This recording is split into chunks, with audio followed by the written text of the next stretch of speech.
So if insurance wasn't complicated enough, let's throw in how you are rated as a e-com seller. So there is so much that goes into your rating. So the biggest factors are what you're selling, where you're selling, how you're sourcing, and even down to the state/country that you live in. So the biggest category on how you're rated is what you're selling. What you're selling is the most important because it is all about risk. And insurance is all about what is the potential that this is going to have a claim.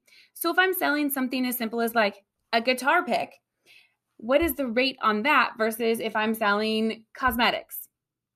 So the lower the risk, the lower the price. The higher the risk, the higher the price. So just remember, it's all about what that product is and how that product can hurt somebody else. The next biggest factor is how much you're selling.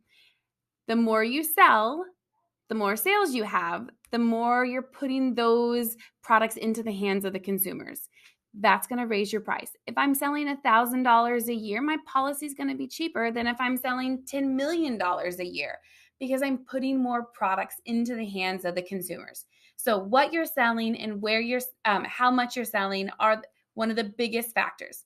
Then we go into down to the state you're selling at. Remember, insurance companies know everything. They know exactly down to the block of where claims are happening. So places like New York and California are going to have higher rates than Indiana.